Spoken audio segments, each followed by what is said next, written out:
कर्पूरगौरं करुणावतारं संसारसारं भुजगेन्द्रहारं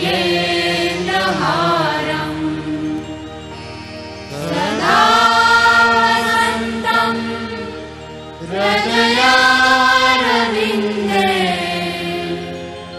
भवं भवानी सहितं नमामि।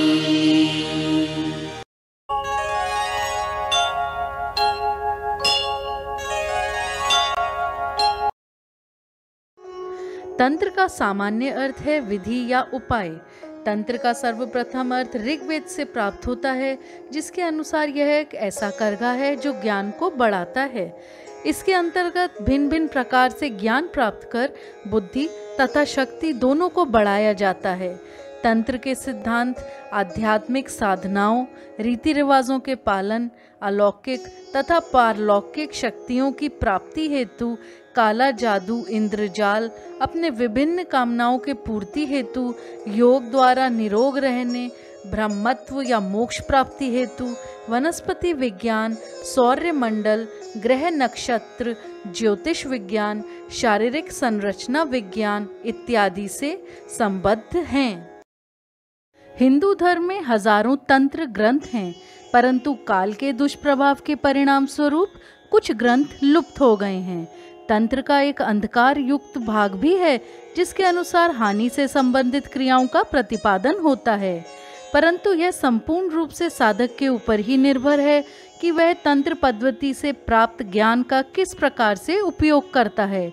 तंत्र शब्द दो शब्दों के मेल से बना है, पहला तन तथा दूसरा त्र। तन शब्द बड़े पैमाने पर प्रचुर मात्रा में गहरे ज्ञान से है तथा त्र शब्द का अर्थ सत्य से है। प्रचुर मात्रा में वह ज्ञान जिसका संबंध सत्य से है वही तंत्र है।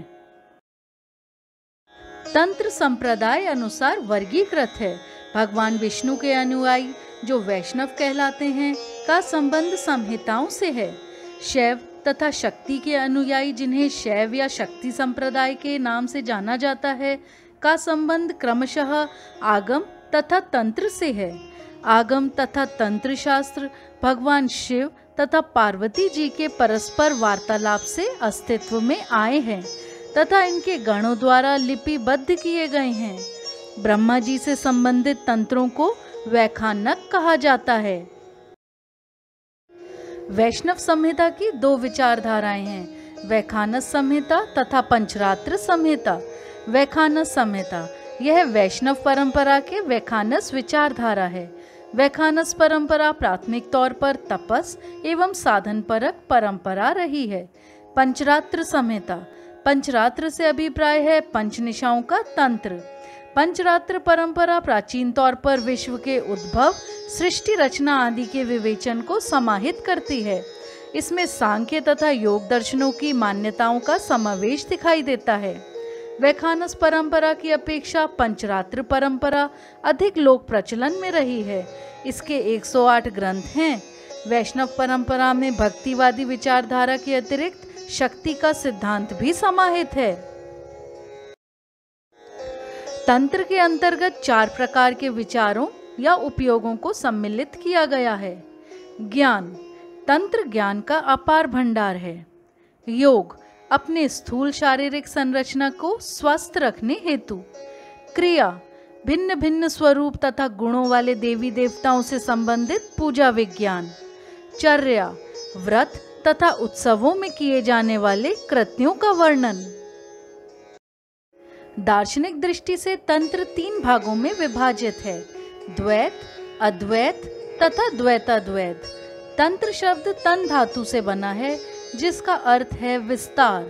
शैव सिद्धांत के कायिक आगम में यह वह शास्त्र है जिसके द्वारा ज्ञान का विस्तार किया जाता है।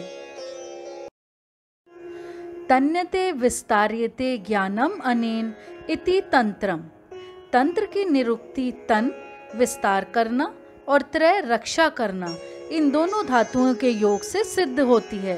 अर्थात तंत्र अपने समग्र अर्थ में ज्ञान का विस्तार करने के साथ उस पर आचरण करने वालों का त्राण भी करता है। तनोति त्रायति तंत्र अर्थात तन्ना, विस्तार, फैलाव, इस प्रकार इससे त्राण होना तंत्र है। किसी भी व्यवस्थित ग्रंथ, सिद्धांत, विधि, उपकरण, तकनीक या कार्य प्रणाली को भी तंत्र कहते हैं। मुख्य तंत्र 64 हैं। ये परंपरा से जुड़े हुए आगम ग्रंथ हैं। शैव सिद्धांत के अंतर्गत 28 आगम तथा 150 उपागमों को माना गया है। 28 शैवागम सिद्धांत के रूप में विख्यात हैं। भैरवागम में सभी 64 तंत्र मूलतः शैवागम हैं। इनमें द्वैत भाव से लेकर परम अद्वैत भाव तक की चर्चा है। विश्व सृष्टि के अनंतर परमेश्वर ने सबसे पहले महाज्ञान का संचार करने के लिए 10 शैवों को प्रकट करके उनमें से प्रत्येक को उनके अविभक्त महाज्ञान का एक एक अंश प्रदान किया। इस अविभक्त महाज्ञान को ही शैवागम कहा जाता है। वेद वास्तव में एक है और अखंड महाज्ञान स्वरूप है, परंतु विभक्त होकर 3 अथवा 4 रूपों में प्रकट हुए हैं। उसी प्रकार मूल शिवागम भी वस्तुतः एक होने पर भी विभक्त होकर 28 आगमों के रूप में प्रसिद्ध हुआ है। इन समस्त आगम धाराओं में प्रत्येक की परंपरा है। तंत्र मुख्यतः शाक्त संप्रदाय से जुड़ा हुआ है, उसके बाद शैव संप्रदाय से और कुछ सीमा में वैष्णव परंपरा से भी। शैव परंपरा में तंत्र ग्रंथों के वक्ता साधारणतः भगवान शिव हैं। वाराही तंत्र में तंत्र शास्त्र के 7 लक्षण हैं: सृष्टि, प्रत्यय, देवार्चन, सर्व साधन, सिद्धियां प्राप्त करने के उपाय, पुरश्चरण, मारण, मोहन, उच्चाटन आदि क्रियाएं, षटकर्म, शांति, वशीकरण, स्तंभन, विद्वेषण, उच्चाटन और मारण के साधन, तथा ध्यान, इष्ट के स्वरूप का एकाग्र तल्लीन मन से चिंतन।